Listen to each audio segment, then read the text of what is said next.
We all know Wolverine, right? The claws, the attitude, and that famous healing factor that makes him pretty much indestructible. But what happens when the one thing that truly makes him the Wolverine just stops working? Well, that's exactly what we're diving into today, the story of Old Man Logan and what happens when his miracle finally runs out. Okay, so let's just jump right in. This is where we find him. He's bleeding out on the floor of a drugstore, and you can see a mother literally pulling her child away from him in fear. For maybe the first time in 100 years, he might not get back up from this one. So, how does this happen? How does the deadliest mutant alive end up looking so broken? To really get it, we have to look at all the pressure that's crushing him. And I'm not just talking about from his enemies, it's coming from the inside too. First things first, let's talk about the man himself. Because you got to understand, this isn't just our Wolverine with a few gray hairs. No, this is a hero who is completely out of his time and totally out of place. And when I say out of place, I mean that literally. See, this Logan, he's not from our world. He's basically a refugee, a survivor from this horrifying alternate future, a future he has sworn he will prevent from ever happening here. Just try to imagine it, a timeline where the villains won. And not just for a day, they've been in charge for 50 years, a world where all the heroes are dead and gone. That's the wasteland he escaped from, and you can bet the memory of it haunts his every single move. So his whole purpose here, in our present, is to be a living, breathing warning sign. He's like a ghost from a future he's desperate to erase, fighting tooth and nail to make sure his dark reality never, ever comes to pass. But the ghosts of his past aren't the only thing killing him.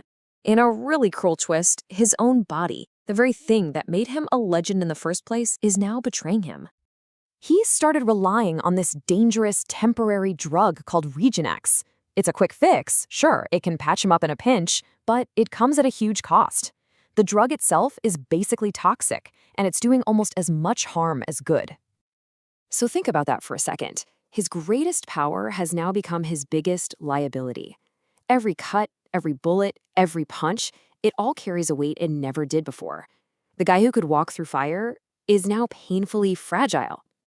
And as if fighting a war inside his own body wasn't enough, Logan's world on the outside is falling apart too. The city he's trying to protect? Yeah, it's just officially turned against him. That's right, the kingpin of crime, Wilson Fisk, is now the mayor of New York City. And his very first order of business? He made being a hero a crime. And this just says it all, doesn't it? You've got Fisk in power, and then you've got Logan, a man who has saved the world countless times, and now he's seen as a public threat. He's something to be feared and avoided, not a savior. So, his body's failing, an entire city's turned against him. It's pretty clear he's got a giant target painted right on his back. And the Kingpin has unleashed the absolute perfect hunter for the job, the deadly assassin, Bullseye. This is the guy who never misses. He can turn a paperclip into a lethal weapon. His mission is simple: hunt Logan down and put him in the ground for good. The attack comes completely out of nowhere. It's sudden and it is absolutely brutal.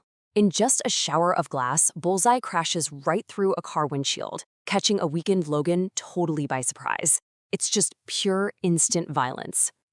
But even broken, even dying, this is still the Wolverine we're talking about. He fights back with this raw, cornered animal desperation we've rarely seen from him, smashing Bullseye right back out through the very windshield he just shattered. Look, he can't heal like he used to, that's for sure. But his sheer, unrelenting rage, oh, that is still a weapon all on its own, and he is unleashing every single ounce of it. And this, right here, gets to the absolute core of who he is. The pain, the failing body, the whole world against him, none of it matters. His will, it's still just as unbreakable as his adamantium claws. All of this leaves us with the ultimate question for Old Man Logan, doesn't it? He's a man fighting to save the future, but his own body has already surrendered to the past. In a world that wants him dead, what's really left of the hero when the healing is all gone?